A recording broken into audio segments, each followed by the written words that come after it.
Emisor Podcasting. Esto es Historia Freak, el podcast donde toda historia tiene algo de historieta. Con ustedes su anfitrión, Joaquín Barañao.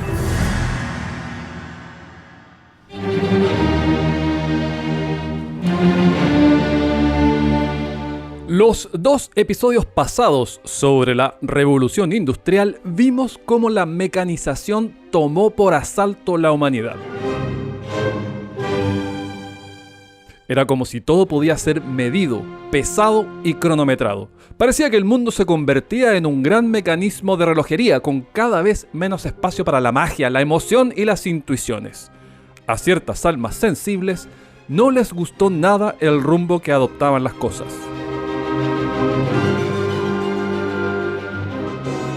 Músicos, pintores y escritores se alzaron para ponerle freno a este convoy de la racionalidad extrema. En palabras del poeta Novalis: la naturaleza se ha reducido a poco más que una máquina monótona. La música inagotable de la eterna imaginación del universo se ha convertido en el monótono traqueteo de una gigantesca rueda de molino.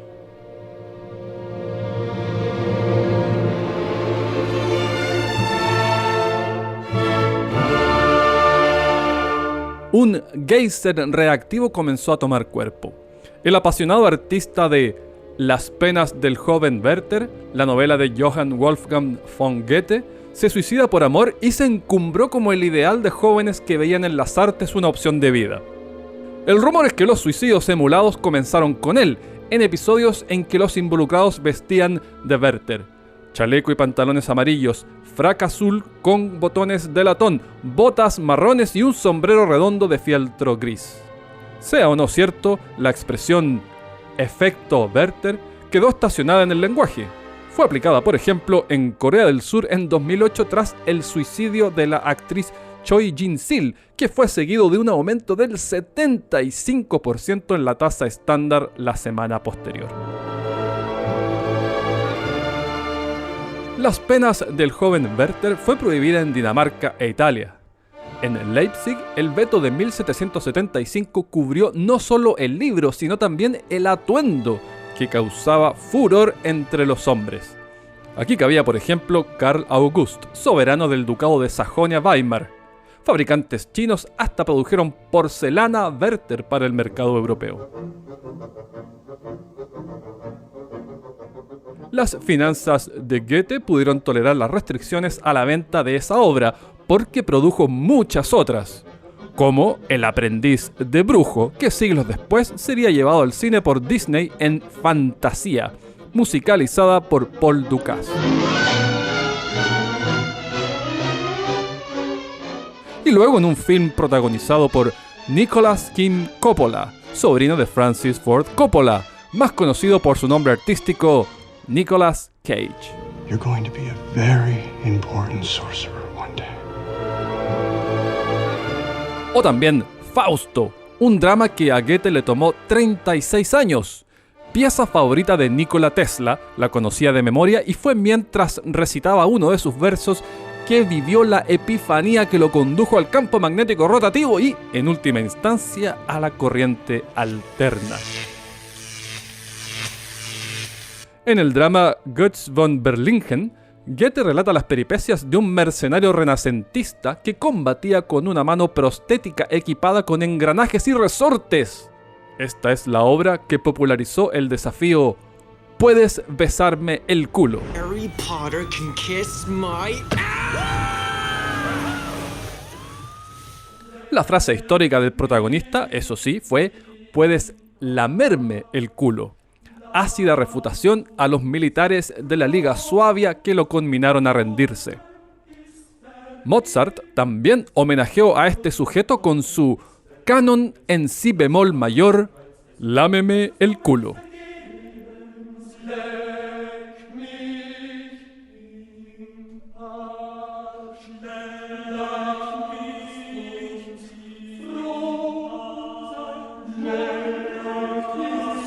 Lámeme el k, rapidito, rapidito. Lámeme mi k, rapidito. Lámeme, lámeme, rapidito. Menos conocido que el literario fue el aporte de Goethe a la ciencia. Indirecto, aclaremos. Impresionado con la demostración del químico Friedrich Ferdinand Runge sobre cómo la belladona dilata la pupila en gatos, Goethe le entregó una caja de granos que cierto griego le había enviado en calidad de manjar. Le dijo: puedes usarlo también en tus investigaciones.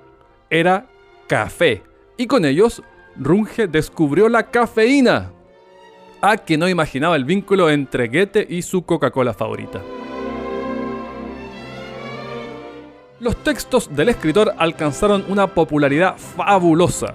Nadie hizo más por agudizar lo que tildaban de adicción a la lectura, o también fiebre de lectura, en especial en Alemania, donde el mercado de libros era 4 o incluso 5 veces el de Inglaterra. Se consideraba este exceso causante de enfermedades a los nervios, capaz de llevar al suicidio por déficit de ejercicio. En 1796 se publicó: Las mujeres de todas las edades, de todas las afecciones, contraen y retienen el gusto por las novelas. La depravación es universal. Mi vista se ofende por todos lados por estos tontos pero peligrosos libros.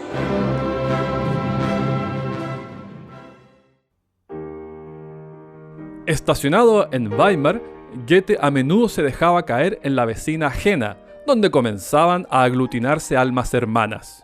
Una intelectual llamada Caroline Schlegel organizaba en su casa a un cenáculo de literatos y filósofos. Ahí convergían su marido August, su cuñado Friedrich, Novalis, Fichte, Schelling, Hölderlin y otros tantos. Los hermanos Schlegel acuñaron el concepto de romanticismo a partir de los romans, como llamaban a las novelas. Los romans eran lo opuesto a lo clásico, textos que comunican no en latín, sino que en lenguas vernáculas, o lenguas romances, en el caso de las sociedades mediterráneas más directamente influenciadas por el Imperio Romano. Schiller ocupaba Jena como campo base para enseñar historia y filosofía, y desde allí deslumbraba con su teoría estética. La belleza, sostenía, era crucial porque permitía educar simultáneamente tanto la facultad sensible como la facultad racional. Goethe, por supuesto que hizo buenas migas con un cerebro así. En una de sus numerosas visitas no lo encontró en casa y pidió permiso a la esposa para trabajar en el escritorio de su cumpita. Tan pronto se sentó, advirtió una pestilencia perturbadora que le impedía concentrarse. Rastreó y rastreó hasta dar con la fuente de los Vaos, un cajón de manzanas podridas. La mujer de Schiller explicó avergonzada que era el método de inspiración del caballero. El filósofo Arthur Schopenhauer, en una línea distinta a la de Schiller, pregonaba que la contemplación estética a través del arte era una vía para escapar del sufrimiento, siquiera temporalmente, una idea que deleitaba a los románticos. Bueno, y si de sufrimiento se trata, Schopenhauer sabía de lo que hablaba. Del matrimonio opinaba que era como vendarse los ojos y meter la mano en un saco lleno de víboras con la esperanza de sacar la única anguila. Solía pedir 2 cenas cuando acudía en solitario a su restaurante favorito, solo para asegurarse que nadie se sentara a su lado. Todo esto no ayudaba a cultivar popularidad en el alumnado. Programó su cátedra en el mismo horario que las de Friedrich Hegel, a quien calificaba de estúpido y torpe charlatán. Solo 5 masoquistas se inscribieron. El romanticismo avanzó en general de la mano de exponentes más sociables, defendiendo a las emociones intensas como fuente de la experiencia estética. Y pocos eran más sociables que El vividor de Alejandro Dumas. Aunque nadie sabe a ciencia cierta cuántos amoríos animaron sus sábanas, 40 no vendría a modo de sorpresa. El primer volumen de El Caballero de la Casa Roja, de 110 páginas, lo escribió en 3 días engullendo enormes cantidades de café porque le apostó a un amigo que sería capaz de hacerlo. Con no mucho menos frenesí, produjo el resto de sus 100.000 páginas, que incluyen Los Tres Mosqueteros y El hombre en la máscara de hierro. En esta última figura un supuesto dispositivo de tortura medieval conformado por un sarcófago armado con un bosque de púas metálicas apuntando hacia su interior. Es el llamado Iron Maiden. La banda tomó su nombre de una adaptación cinematográfica de la novela, posiblemente sin saber que el artilugio era un mito, propagado por la noción decimonónica de que todo lo medieval era bárbaro. Lo mismo con el cinturón de castidad con que los cruzados supuestamente aseguraban las oquedades de sus esposas antes de marchar a Tierra Santa.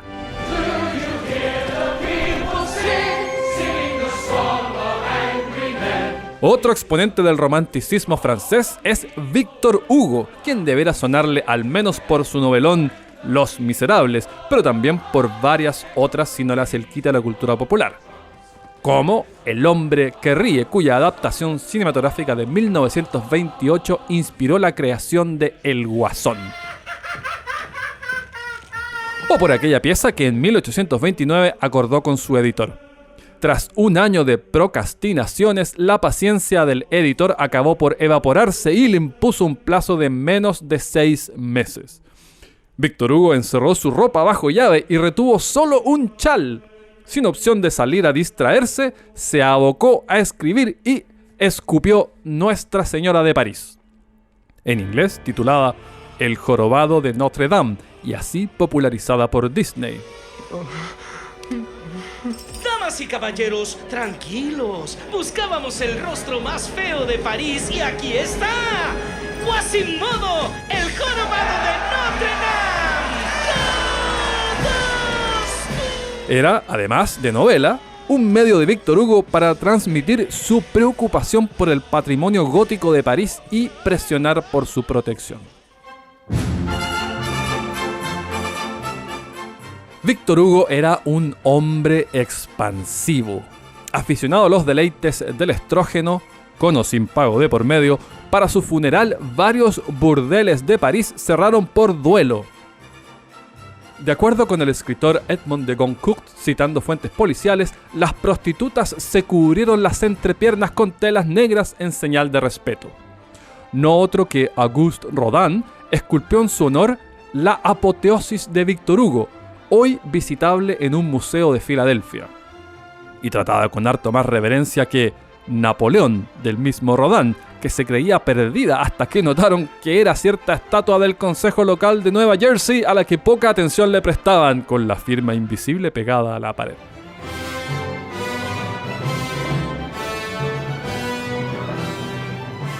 Aún más flama cobijaba el corazón de Héctor Berlioz, autor de la Sinfonía Fantástica, una pieza alucinatoria y onírica catalogada por Leonard Bernstein de la primera expedición musical a la psicodelia.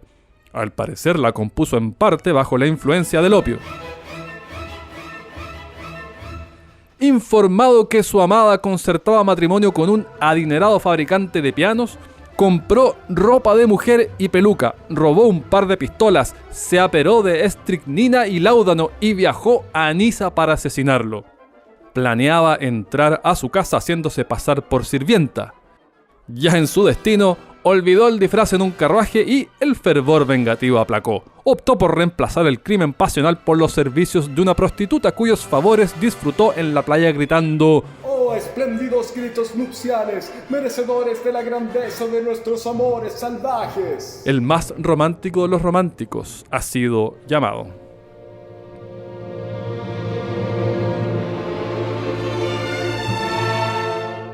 Edgar Allan Poe, epi e hipocentro del romanticismo oscuro, fue el primer escritor de renombre que intentó vivir exclusivamente de las letras. Su vida, por supuesto, se convirtió en una seguidilla de malabares para equilibrar las finanzas y acabó enrolándose en el ejército para al menos no ir a la cama con el estómago vacío. Nadie abrigaba menos vocación de soldado y maquinó su propia expulsión. Cuando las instrucciones para la formación indicaron ¡cintos blancos con guantes y armas!, Poe resolvió presentarse solo con cintos blancos, guantes y armas. Por esa y otras faltas de disciplina consiguió su objetivo. Fue dado de baja y se convirtió en el inventor del relato detectivesco. Su personaje, Auguste Dupin, fue una de las influencias notables en el Sherlock Holmes de Arthur Conan Doyle. En 1838, Poe escribió su única novela completa, The Narrative of Arthur Gordon Pym of Nantucket. 4 náufragos rifan a quién sacrificar para comer. Pierde Richard Parker, autor de la propia idea. Cuando Poe llevaba 35 años bien muerto, se hundió el Mignonette, un yate británico. A punto de morir de sed, los 4 náufragos decidieron matar y comer al joven de 17 años. Su nombre era Richard Parker. Es en referencia a estos seres ficticios y real, y a un perro llamado Tigre en la novela, que recibe su nombre el tigre a la deriva de La vida de Pi. And then Richard Parker, my fierce companion, the terrible one who kept me alive, disappeared forever from my life.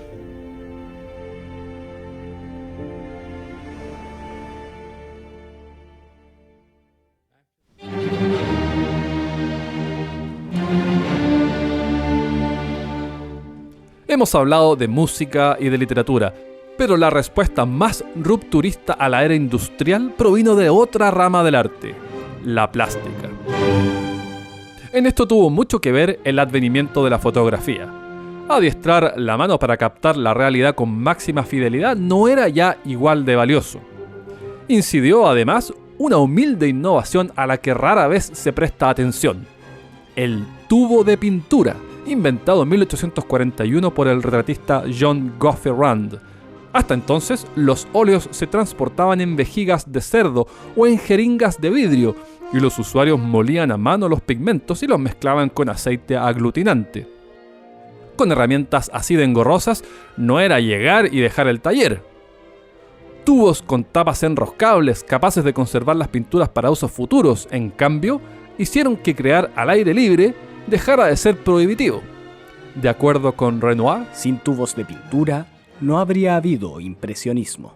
En 1872, Claude Monet inmortalizó un amanecer en un puerto francés mediante gruesos brochazos. Solo delineaba la realidad. Si la quería íntegra, pues bueno, contrate a un fotógrafo. Impresión sol naciente, la llamó. El crítico Louis Leroux sentenció que un dibujo preliminar de un patrón de papel tapiz está más acabado. A la exposición donde se colgó la llamó en modo satírico la exhibición de los impresionistas. Su mote no solo no hundió a la naciente corriente pictórica, sino que le dio el nombre definitivo, uno que hoy asociamos con refinación y belleza. Las diatribas ante lo que parecía una involución técnica arreciaron de múltiples frentes. El más decidido defensor fue Émile Zola, un crítico de arte que posiblemente hubiese ganado el Nobel de Literatura de no haberlo sorprendido la muerte a causa de una chimenea mal ventilada. Es considerado uno de los más grandes escritores franceses del siglo XIX, aun cuando no siguió estudios superiores porque reprobó 2 veces el examen de bachillerato. Desafiante ante las críticas, Monet seguía blandiendo pinceles tanto en tierra como a bordo de su bote taller. Viajaba a menudo a Londres, fascinado por las oportunidades pictóricas que brindaba su porfiada niebla. De ahí surgió aquella impresión del puente de Waterloo, que en 2012 engrosó el pack de 7 piezas que un rumano robó de un museo neerlandés. Las 7 fueron incineradas por su mamá para destruir la evidencia. Como Beethoven, Monet comenzó a perder las facultades de su órgano creador. En su caso, los ojos. Debía confiar en las etiquetas de los tubos para asegurarse de qué carajo de color estaba empleando.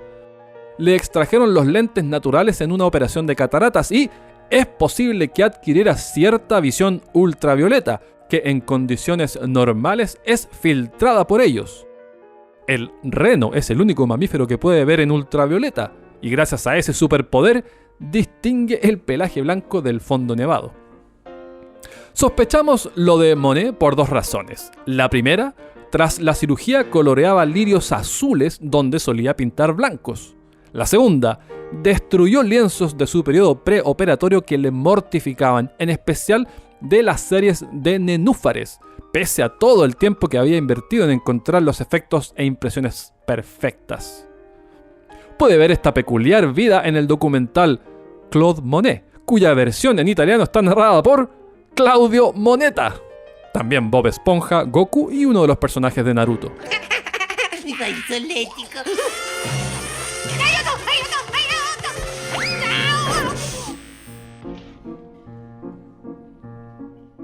Este estilo de pinceladas visibles, cuidadoso trabajo de las propiedades de la luz, escenas de movimiento y perspectivas inusuales se volvió popular entre los artistas franceses. Junto a Monet, los más representativos son Degas, Renoir, Cézanne, Pissarro y, como si la fonética francesa no fuera ya suficientemente enredosa, Manet, que no se le vaya a ocurrir confundir con Monet. Degas es sobre todo conocido por sus pasteles y por la escultura de bronce de la niña prostituta que le oficiaba de modelo regalona. Eso aparte de su furibundo antisemitismo, claro. Al igual que Monet, sufría a diario con sus problemas a la vista. Renoir es uno de los más reputados del grupete, para fortuna de la mujer que en 2012 compró un original suyo por $7, muñeca de regalo inclusive, en una feria de las pulgas de Virginia. Su objetivo era reutilizar el marco y botar la tela, pero atinó justo a tiempo. $100,000 valía la pinturita. Peor fortuna padeció Walter Chrysler Jr., hijo del fundador de Chrysler. Subsidiado por la billetera de papi, comenzó a coleccionar arte a los 14 años. El supervisor de su internado notó una mujer desnuda de 1 pulgada de alto en su pared. Destruyó semejante depravación sin percatarse de que era una acuarela de Renoir. Cézanne y Pissarro eran íntimos y solían pintar juntos, a menudo en compañía de Armand Guillaumin.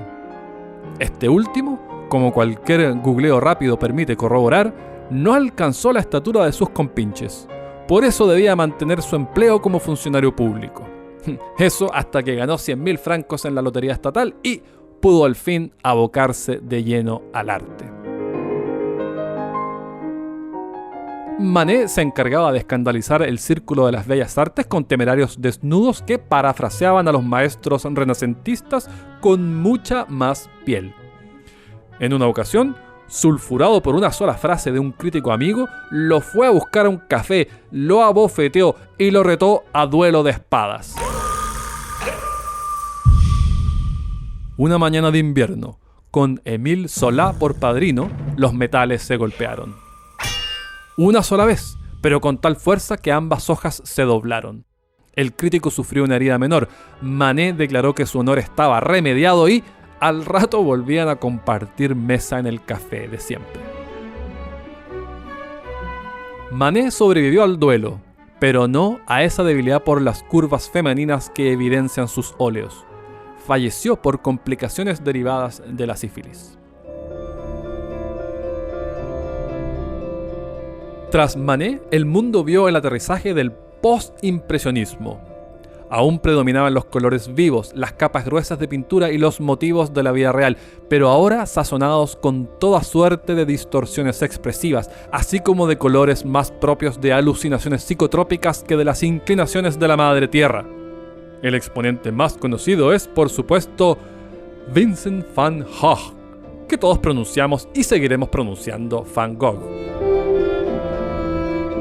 Nacido en Países Bajos en 1853, Van Gogh recibió el nombre de un hermano fallecido exactamente 365 días antes de que él naciera. Creció caminando junto a una tumba que tenía su propio nombre tallado en ella. Su segunda década de vida la inició sumergido en proyectos religiosos. Traducía pasajes bíblicos, evitaba comer carne y planeaba convertirse en pastor. De misionero en Bélgica, cedió su alojamiento a un mendigo y se mudó a una choza donde dormía sobre paja, punto en que las autoridades eclesiásticas lo despidieron por socavar la dignidad del sacerdocio. Solo a los 27 atendió clases formales de pintura. absorbió inspiración de las exuberantes nuevas corrientes a su alrededor y del arte japonés, del que recopiló cientos de piezas. Todo mi trabajo se basa en cierta medida en el arte japonés. Sus obras encontraron demanda casi cero, pero su hermano Teo le brindaba apoyo financiero y emocional suficiente para mantenerlo a flote. De hecho, fue a instancias de Teo que Vincent y Paul Gauguin compartieron 9 semanas de creación. La relación se estresó al punto que Gauguin decidió marcharse. De acuerdo con él, su colega lo enfrentó con una navaja de afeitar. Esa misma noche se cortó el lóbulo inferior de su oreja izquierda, envolvió el fiambre en papel de periódico y se lo entregó a una prostituta del burdel que ambos pintores habían frecuentado. Le pidió: guarda este objeto con cuidado, en memoria de mí. Al médico que le trató la mutilación, Félix Rey, le regaló un retrato. Rey escribió que estaba simplemente horrorizado. Y el cuadro, hoy valorizado en cerca de $50 millones, fue utilizado por su madre para tapar un agujero en el gallinero. Gauguin huyó horrorizado y se viró a plasmar isleñas con menos vaivenes psiquiátricos bajo el sol de Tahití. La relación con Van Gogh se limitó comprensiblemente a la cautelosa distancia que provee el correo postal. Gauguin emprendió luego un segundo viaje y transformó la Polinesia en residencia definitiva. De Tahití se desplazó a las Marquesas, donde pintó y fornicó sin apuro hasta un mal día en que Tioca, su vecino, lo encontró muerto. El hombre confirmó el deceso a la manera tradicional marquesana. Le mordió la cabeza en un intento de revivirlo. Van Gogh acabó internado en un asilo en el sur de Francia. La Noche Estrellada, su obra más célebre, no es otra cosa que la vista desde la ventana de ese recinto para almas descarriadas. En coexistencia con crisis y desvaríos, Van Gogh desbordaba las telas. La mayor parte de su obra data de estos últimos 2 años. Si a Leonardo se le conocen 15 pinturas, las obras de arte de Vincent suman más de 2000. En los 70 días previos a su muerte, pintó más de una pieza al día. Muerte que lo alcanzó antes de tiempo, solo porque se pegó un tiro y, acto seguido, se fue a fumar unas cuantas pipas. Sus últimas palabras fueron: la tristeza durará para siempre. Al menos, esa es la versión oficial. El suicidio se ha puesto en duda porque caminó cerca de 1 milla entre el disparo y la posada. La policía nunca encontró sus implementos de pintura y, para dispararse en el abdomen izquierdo, tendría que haber sostenido el arma en un ángulo muy extraño, que más encima le hubiese impreso quemaduras en la piel. Hoy, las pinturas del hombre que solo lograba sobrevivir gracias a la ayuda de su hermano y cuyas piezas se utilizaban para parchar gallineros se venden por el precio de un Boeing 737.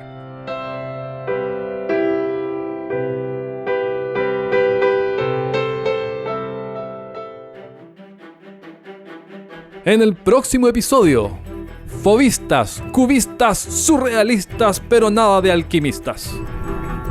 Este podcast es escrito por quien habla, Joaquín Barañao. Producción, Sergio Fortuño. Edición, Hernán Melgarejo. Esto fue Historia Freak, el podcast. Escucha este y todos los otros episodios en emisorpodcasting.com. Todas las referencias bibliográficas disponibles vía Amazon en Historia Universal Freak Extendida. Más de 1400 páginas que recorren desde el Big Bang hasta el presente.